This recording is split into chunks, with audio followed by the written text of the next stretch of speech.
এই ভিডিওতে আমি দেখাবো কিভাবে একটা রেগুলার গ্লাসকে আমরা একটা সানগ্লাসে রূপান্তর করতে পারি এবং আমরা যে কোনো কালারে এই সানগ্লাসটাকে রূপান্তর করতে পারবো। তো এর জন্য আমাদেরকে কি করতে হবে, প্রথমে আমাদেরকে কুইক সিলেকশন টুল নিতে হবে। আমরা এই যে গ্লাস দুইটা আছে, এই গ্লাস দুইটাকে আমরা সিলেক্ট করে নিব।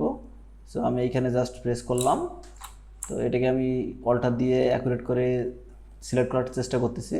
এটা একটু সময় দিয়ে করবেন আপনারা, যাতে করে খুব সুন্দরভাবে করা যায়। এখানে একটু হয়ে গেছে, ওকে। আচ্ছা, যেভাবে আছে আমি এখানে সময় নষ্ট না করি, যেহেতু দেখানোটাই মেন উদ্দেশ্য, আপনারা এটা ঠিক করে নেবেন। শিফট প্রেস করে আমি এটাও সিলেক্ট করে নিব। যেটুকু বাইরে আছে, আমরা মূলত ফ্রেমটাকে কালারিং করব না, আমরা চাচ্ছি এইটা কালারিং করব। ফ্রেমটা ব্ল্যাক যেটা আছে এটাই থাক। এখানে আরো একটু,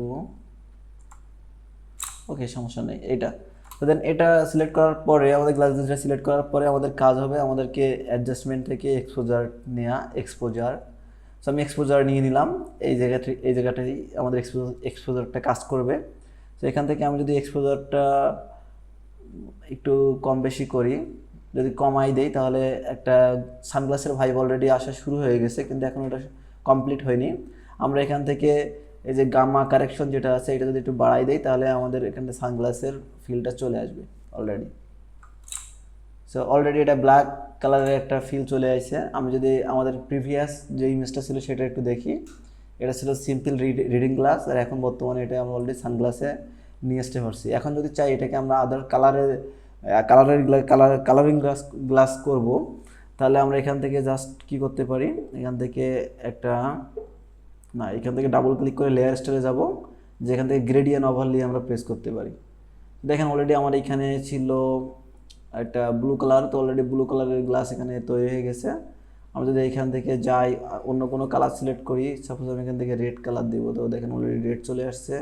এই পাশের কালারটাও আমাকে রেড চেঞ্জ করতে হবে, তো আমি কালার কোডটা কপি করে রাখি, যাতে করে আমি সেম কালারটা এই পাশে দিতে পারি। এখানে যাওয়ার পরে কন্ট্রোল ভি, সো দেখতেই পাচ্ছেন এটা অলরেডি রেড কালারে চলে আসছে। এখানে আমরা যে কোনো কালার চেঞ্জ করতে চান করতে পারবেন, সমস্যা নেই। আর অপাসিটি যদি আরও একটু কমাই দিতে চাই দিতে পারবো। আর এই অ্যাঙ্গেলটা আমি এখানে যতটুকু দরকার, যে অ্যাঙ্গেলে আপনি চান সেই অ্যাঙ্গেলে দেবেন।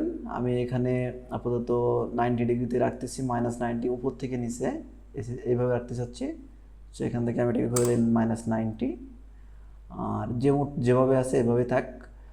অপাসিটি যদি একটু বাড়াই দিই, তাহলে একবারে ফুলফিল কালারিং হবে। সো আমি অপাসিটি একটু কমাই দিয়ে দিই, যাতে এটা ন্যাচারাল একটা লুক আসে।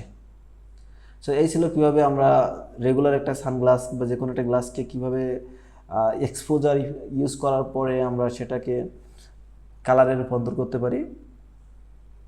সো এই ছিল প্রিভিয়াস ইমেজ, আর এটা হলো আমাদের কালার কারেকশন করার পরের ইমেজ।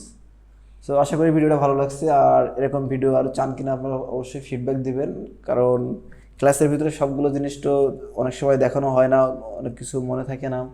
তো ভাবলাম কিছু কিছু ভিডিও বানাই আপনাদের জন্য দিয়ে দেই, যাতে করে সুবিধা হয়, আপনারা এগুলো দেখে প্র্যাকটিস করতে পারেন।